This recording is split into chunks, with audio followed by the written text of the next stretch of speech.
Hi, I am Ramesh Partani, personal and institutional trainer, coach, consultant, and this is my passion. I do it almost 50, 60 days in a year out of my passion, and I don't normally talk about these activities which I do. Yesterday, I was in a talk in Leonia Resorts in Hyderabad, which was a large gathering organized by the youth wing of the Akhil Bharatvarshi Maheshwari Mahasabha. Something very, very deeply touching happened there, and therefore I feel like sharing that incident. After my talk was over and done, I was sitting there, and a 25-year-old girl, she looked like just 15, 17, but she's a 25 years old girl, very beautiful, blind from birth. She approached me, her parents were there with her, and in deep pain she said, "Sir, I am blind from birth and I've gone through a lot in my life. I've gone through the struggles of having to study through Braille. I've gone through the pain of having people to tell me how sorry they are for me. I've gone through the limitations of living life without my vision. And this has created a terrible depression within me." She also said that she's an author. She writes songs, she writes novels, books. Her song has been sung by the Bollywood singer Shan. She has met Amitabh Bachchan, by the way, and Amitabh Bachchan follows her on social media. All this she shared, and then she said, "Very often when I sit alone, I talk to myself, I think to myself, and the question that I am not able to handle and answer is, why me? Why did God have to do all this with me?" I told her, "Avni, I'll tell you two stories." Her name was Avni. "I'll tell you two stories. One for you to get an answer for your question, why me? And second for you to decide the way forward for yourself." Then I asked her, have you heard the name of Arthur Ashe? And she said, "No." I said, "He was a very famous tennis player, even before you were born. He was black. He was from America. And he's the only black player to have won Wimbledon to this date. No other black player has won it. He won 3 Grand Slam titles, one of which was Wimbledon. And he was black, and blacks were treated as second-rate citizens in America in those days. He did a lot of good work, lot of social work to uplift the lives of blacks in the US. And as it happened, towards the later part of his life, he was diagnosed with AIDS. He may have gone to donate blood somewhere and picked up some infection or whatever, but he was diagnosed of AIDS. And a TV reporter came to interview him, and she asked him, "Mr. Ashe, you're such a wonderful human being. You're such a great tennis player. You have achieved so much in your life. You have uplifted the lives of so many blacks in America. And such a noble human being like you, being diagnosed of AIDS, don't you feel frustrated with life? Don't you feel like asking God, why me? What would I do to deserve this?" And the answer Ashe gave to the TV reporter was wonderful. He said, "My dear friend, there are 6 million human beings who play tennis. Out of these 6 million human beings, there are only 600,000 people who play professional tennis. Out of these 600,000 people, only 6,000 lucky people play international professional tennis. Out of these 6,000 people, only 600 lucky men get to play the Wimbledon tennis tournament.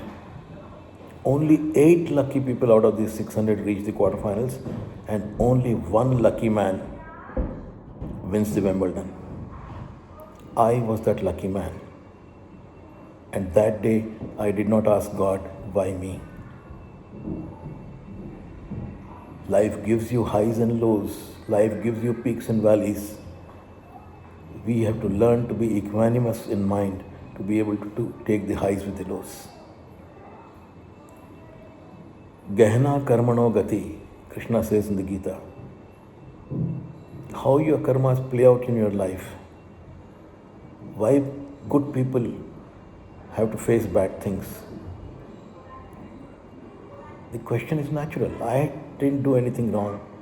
I didn't pain anyone. I didn't hurt anyone. I didn't cheat anyone. Why me? Why did God choose me to give me this pain? You have no clear answers for this. You must develop the equanimity of life, equanimity of mind, to be able to take good with the bad, high with the low, peaks with the valleys. And then I said, one more story I want to tell you. This happened long back, maybe about 15-20 years back. I went to Chennai to take a training program for Ashok Leland. That was a 3-day workshop and about 40 people were there. The program was very well received by everyone. It was a beautiful program, full of deeply transformative stories, experiences, processes, meditations and all that. And in the last session of the program, we normally take feedback and every person speaks something about his experiences of going through the program. And there were praises and praises and praises. One person in that group of 40 was all the 3 days of the program, he was sitting stone-faced. I cut a joke, he doesn't laugh. I say something deeply emotional, there is no tears in his eyes. He was sitting with a stone-like face. And when the mic was given to him to share his feelings about the 3-day workshop, he got up and he said, "Sir, so many people are praising your program. I'm sure the program must have been very good. But for me, there is no use of this program." I was shocked. I never heard this kind of a compliment from any one of my participants in my life. I've done more than 4,000 workshops, but never ever was a compliment given to me like this. I said, why? Why do you say that there is no use for you? And this person, his name was Prasad, he said, "Sir, I am the principal of the driving school of Ashok Leland. Ashok Leland makes large trucks with 40, 60 wheels, 80 wheels, and they train drivers before they deliver the trucks. So he's the principal of the driving school. He had only one son who was fond of fast bikes. Very intelligent boy. On his own merit, he got a seat in PSG College of Technology in Coimbatore, which is one of the best colleges down south in engineering, and that too in communication and computers and electronics. And he got this seat, and it was his 18th birthday. And because he was fond of fast bikes, the father gifted him a 250cc bike. 3 weeks later, he died in a road accident. And Prasad said, "Sir, this is my story. There is nothing left in my life. And therefore, I sat here for 3 days because my HR people sent me to do this program. But for me, there is no practical use of this program." And I remember every word of what I said to him that day. I said, "Prasadji, you've gone through great pain in your life. You have 2 choices.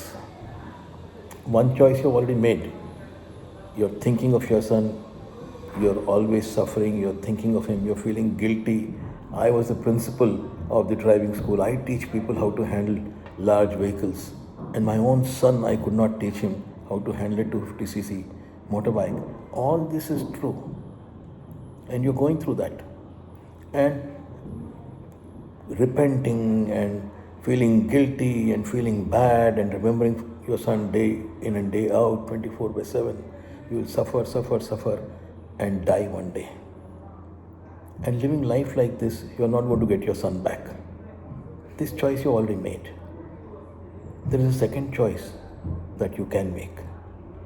And that second choice is, you can go from college to college to college in your town, meet principal and tell him what happened to you, how your son was lost because you could not guide him properly. And tell him, I want to talk to children of your school who are coming on two-wheelers. And I want to tell them about my pain, and I want to caution them to be cautious while riding their bikes because their parents are waiting their home as well. And you can go on doing it day in and day out. And as a Shraddhanjali to your son, in remembrance of your son, you can go on doing it every day. And doing this, also you will not get back your son.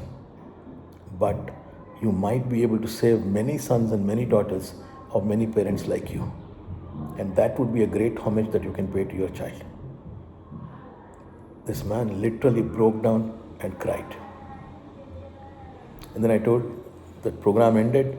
Maybe about 6 or 7 months back, there was another program in the same learning center on Boats Club Road in Chennai. Ashok Leland Learning Center is there. And I went there for another program. And this man, Prasad, came on the first day.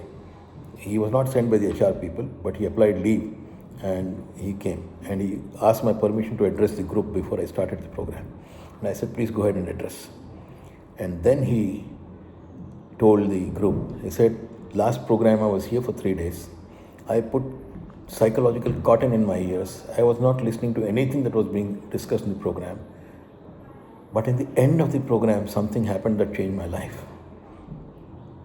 And then he narrated that incident which happened. And then he said, after that day, I have visited college after college after college, met the principal, took his permission, addressed thousands of students and told them why they should be careful in driving their two-wheelers. And he said many of those students went and told their parents about this particular interaction they had with me. And 17 out of those parents sent me letters thanking me for teaching their children this important lesson of life, thanking me that I might have become instrumental in saving their children's lives. And he brought those 17 letters. And then he shared in the end, he said, 2 out of those children, they told me, uncle, we can't get back your son, but we will be your sons for the rest of your life.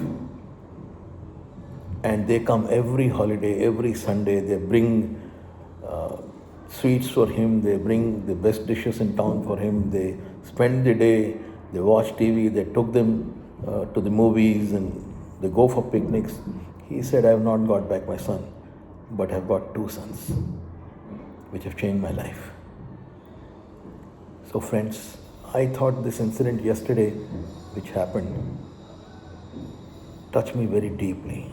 And this might be the struggle, this might be the question unanswered in many people's minds. Why me? There are no clear answers to life's mysteries, because the play of karma in human life cannot be understood by humans. Having trust in a higher force and always keeping a positive mindset, doing your best in the situations that are given to you. Do your best and leave the rest. Develop the equanimity of mind to take the peaks and the valleys of life with a smiling face. I said this to Avani, and I told her, Avani, keep yourself open. Life has infinite possibilities. Who knows? You might get a partner who is sensitive enough to understand your struggle. Who knows what life has in store for you? Who knows what has God planned for you? Do your best, keep a positive mindset, keep smiling, and hope for the best. Thank you, friends. I thought this was worth sharing. Thank you.